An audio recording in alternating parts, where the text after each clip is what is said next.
Hola querido, mira, de todas las lecciones del trimestre, para mí personalmente, esta es la más importante. ¿Sabes por qué? Porque explica la manera en que los cristianos que no fundamentan su salvación en la obediencia, sino en la gracia de Cristo, cómo esos cristianos guardan la ley. Para empezar, volveremos a leer un versículo que ya leímos la semana pasada.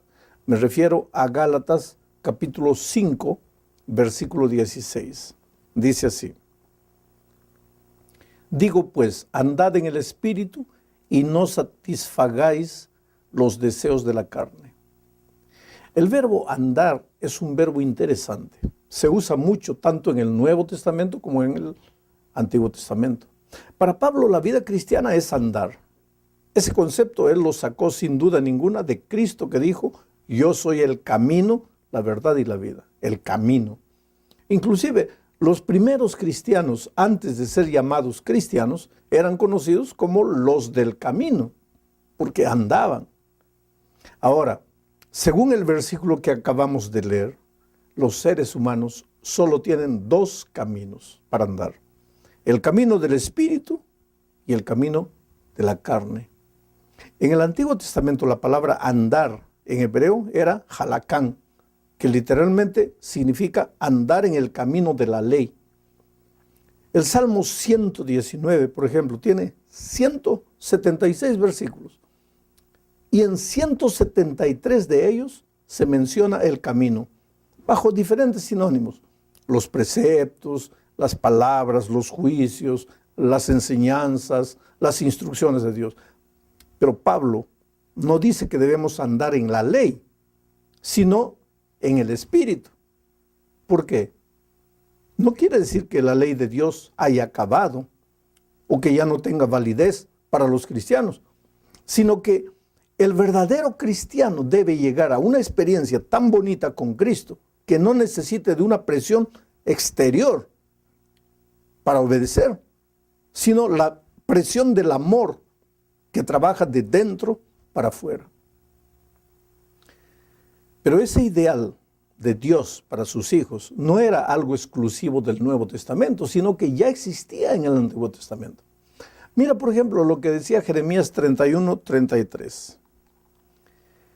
Pero este es el pacto que haré con la casa de Israel después de aquellos días, dice Jehová, porque pondré mi ley en su mente y la escribiré en su corazón. Yo seré su Dios y ellos serán mi pueblo. Aquí Dios deseaba una relación de padre a hijo con su pueblo, una relación de obediencia como resultado de los principios escritos en el corazón de su pueblo. Pero no es solo eso, hay otro texto. Vamos a leer lo que dice Ezequiel capítulo 33, versículo 26 y 27. Os daré un corazón nuevo y pondré un espíritu nuevo dentro de vosotros. Quitaré de vosotros el corazón de piedra y os daré un corazón de carne. Pondré dentro de vosotros mi espíritu y haré que andéis en mis estatutos y que guardéis mis preceptos y los pongáis por obra. ¿Te das cuenta? Aquí en el Antiguo Testamento Dios ya habla de un pueblo que obedece porque anda en el espíritu. El problema es que Israel se había olvidado de esa relación de amor que Dios deseaba tener con su pueblo y se limitó a hacer de la vida religiosa apenas una montaña de reglas, tradiciones, mandamientos. Y ese es el mismo peligro que los cristianos en Galacia estaban corriendo. Por eso Pablo les escribió la carta. Pero ahora vamos a entrar en otro asunto de interés. El hecho de que has entendido correctamente el Evangelio y que le has entregado la vida a Jesús no significa que tu vida va a ser un mar de rosas a partir de tu conversión. No. Este es el segundo punto de la lección. Leamos lo que dice Gálatas 5:17. Porque el deseo de la carne es contra el espíritu y el espíritu es contra la carne. Y estos se oponen entre sí, para que no hagáis lo que quisieras. Aquí Pablo habla de lucha, una lucha interior terrible, una lucha que él también enfrentó. a pesar de haber sido un siervo de Dios maravilloso. Mira la lucha de Pablo, está registrada en Romanos 7, a partir del versículo 15. Lo que hago no lo entiendo, pues no hago lo que quiero, sino lo que detesto, eso hago.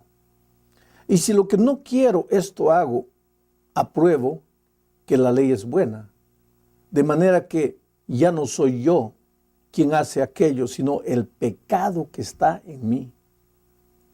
¿Qué quiere decir Pablo al afirmar el pecado que está en mí? Oh, querido, esto es vital, porque si no lo entiendes, puedes enloquecer en la vida espiritual. Por más que te esfuerces para andar en el espíritu, acabarás andando en la carne. El problema es que todos los seres humanos nacemos con la naturaleza pecaminosa de Adán después de la caída. Y con esa naturaleza es imposible andar en los caminos de Dios, porque la tendencia de ella es solo el pecado. Pero en la hora de la conversión, Dios mata esa naturaleza y nos da una nueva naturaleza, que es la nueva criatura, la naturaleza de Cristo. Solo que el cadáver de la naturaleza pecaminosa se queda dentro de nosotros y permanecerá allí hasta la venida de Cristo, cuando finalmente esto mortal será vestido de inmortalidad y esto corruptible de incorruptibilidad. Pero hasta ese día tendremos que aprender a convivir con el cadáver de la naturaleza pecaminosa. Entramos ahora a la tercera parte. Aquí hablaremos de las obras de la carne. Mira lo que dice Gálatas 5:19. Manifiestas son las obras de la carne, que son adulterio, fornicación e inmundicia, lujuria, idolatría, hechicerías, enemistades, pleitos, celos, iras, contiendas, divisiones, herejías, envidias, homicidios, borracheras, orgías y cosas semejantes a estas. En cuanto a esto, os advierto, como ya os he dicho antes, que los que practican tales cosas no heredarán el reino de Dios. Interesante la expresión obras de la carne, frutos. ¿Te das cuenta? Todos los seres humanos nacimos en la carne y somos pecadores. No necesitamos hacer nada malo para ser pecadores. Ya somos pecadores, basta nacer. ¿Y qué culpa tengo yo de haber nacido? Podrías preguntarte. La respuesta es ninguna. No te vas a perder por haber nacido pecador, porque Dios ya proveyó el remedio para el problema del pecado. Y si te pierdes, no será porque naciste pecador, sino porque no quisiste hacer uso del remedio. Por ejemplo, cuando no se había descubierto la estreptomicina, las personas morían víctimas de tuberculosis, porque no había remedio. Pero hoy, con raras excepciones, solo mueren de tuberculosis los que se niegan a usar el remedio. Oh, querido, Jesús es el remedio contra el pecado. Esta no es solamente una afirmación teórica, es la realidad más práctica que existe. Te lo voy a explicar. Jesús es la justicia. Por lo tanto, si quieres ser un hombre justo, que se porta bien, entonces todo lo que necesitas hacer es buscar a la persona justicia, ir a ella y permanecer con ella. Esa persona justicia es Jesús. El ser humano es justo solo cuando está en Jesús. Ahora, si esto es verdad, ¿quién es una persona injusta o pecadora? La lógica dice que es aquella que está separada de Jesús, la que cortó la comunión con la fuente de la justicia, que es Jesús. ¿Sabes? La tragedia del ser humano no es cometer actos pecaminosos, sino vivir en estado pecaminoso, separado de Dios.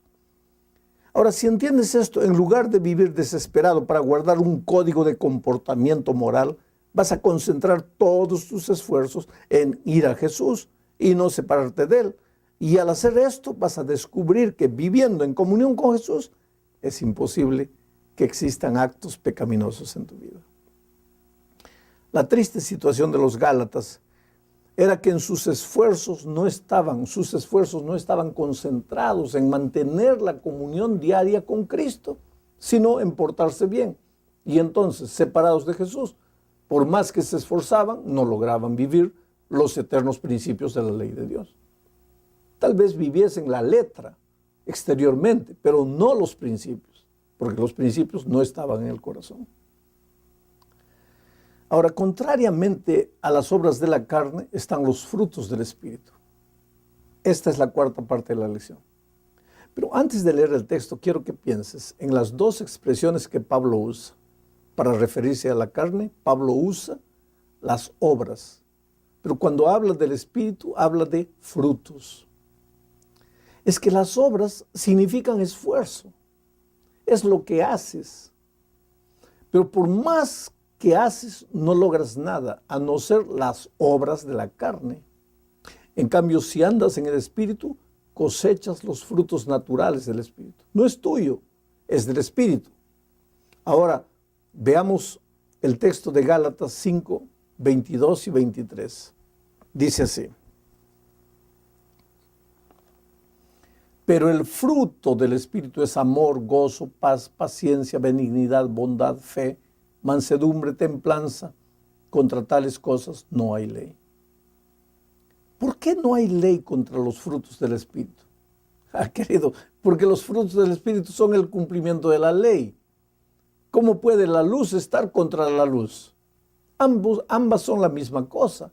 El amor no sustituye a los 10 mandamientos. Los 10 mandamientos nos muestran cómo amar. Por ejemplo, los primeros 4 nos muestran cómo amar a Dios. Y los últimos 6, cómo amar al prójimo. Hay muchos cristianos que dicen que los 10 mandamientos ya no valen hoy porque Dios nos dio un nuevo mandamiento que es amar a Dios y al prójimo. Pero querido, el amor a Dios y al prójimo no era nuevo. Ya estaba en el Antiguo Testamento. Lee lo que dice Deuteronomio 6, 5. Dice así: amarás a Jehová tu Dios de todo tu corazón y de toda tu alma y con todas tus fuerzas. El problema de los Gálatas es que ellos conocían la letra, pero no el espíritu. Y los 10 mandamientos eran para ellos antiguos en la letra, pero nuevos en el espíritu. Hablemos más de los frutos. Solo hay 2 maneras de tener frutos. O te vas a un taller de cera o de plástico y fabricas frutos con tus manos. Son tus obras. Después lo barnizas, lo pintas, los colocas en una frutera. De lejos parecen auténticos, inclusive mejores que los naturales. Pero la tragedia es cuando llegas cerca y llevas ese fruto a la boca. No sirven para nada. Ahora, la otra manera de tener frutos es ir al campo y dejar la semilla ahí. Dejar que el sol salga, que la lluvia moje la tierra, que la naturaleza trabaje. No tengas prisa, solo espera. Aunque te parezca que nada sucede, sí sucede por dentro. Tú no ves, pero la naturaleza está trabajando por dentro. Y cuando menos imaginas, los frutos aparecen. Al principio tal vez así, medio sin forma, pero son frutos naturales y deliciosos. Llegamos ahora al fin de la lección. Veamos los versículos 24 y 25.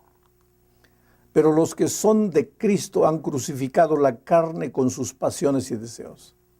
Si vivimos por el Espíritu, andemos también por el Espíritu. Hay algunas ideas interesantes que nos muestran el secreto de una vida victoriosa en este texto. La primera idea viene del verbo crucificar. Los que andan en el Espíritu crucifiquen a la carne. Si no entiendes el significado de crucificar, vas a tratar de hacerte sufrir lo más que puedas a fin de andar en el Espíritu. Pero te pregunto, ¿puede alguien crucificarse a sí mismo? Si te clavas una mano, ¿quién te clava la otra? Quiere decir que alguien tiene que crucificarte. Tú no puedes. Ese alguien es Jesús. La otra idea viene del verbo andar. Hay que andar en el Espíritu. Pero para andar hay que primero aprender a andar. ¿Y alguien puede aprender a andar sin caer? Querido, cuidado. No estoy haciendo una apología de la caída, de la derrota, del fracaso. Pero es necesario tener paciencia. No te desanimes. Si por algún motivo caes, levántate. Nadie se va a salvar porque nunca cayó, sino porque aunque cayó, creyó en Jesucristo y continuó andando. Por otro lado, andar significa constancia. un paso atrás del otro, un día después del otro, siempre hasta el blanco. Finalmente, la última idea viene del verbo vivir. Pablo dice, ahora que vivimos en el Espíritu, andemos en el Espíritu. Antes estábamos muertos en nuestra vida de pecados. La vida no tenía sentido, pero ahora en Cristo somos nuevas criaturas. Las cosas viejas pasaron. He aquí todo ha sido hecho de nuevo. Yo termino la lección haciendo un pequeño resumen de todo. Mira, los que andan en el Espíritu, contra ellos no hay ley. ¿Por qué? Porque la ley ya no está solo en tablas de piedra. Deja la ley ahí tranquila en las tablas de piedra. Pero ya no es eso que dirige tu vida, sino que los principios eternos han sido escritos en tu corazón. Entonces tú no guardas el sábado porque la ley dice, tú guardas el sábado porque eso brota de tu corazón, porque tú amas al Señor Jesús. Tú no robas no porque la ley dice no robes, sino porque el Espíritu ha escrito eso, es el fruto. Una persona, si amas a Dios, si amas al hombre, ¿cómo vas a adulterar? ¿Cómo vas a matar? ¿Cómo vas a robar? Andas en el Espíritu. La ley tiene su lugar, pero en lugar de tenerlo en una pared, colócalo en tu corazón. Deja que el Espíritu grabe y te guíe a toda verdad. Que Dios te bendiga y te ayude a crecer en la experiencia cristiana.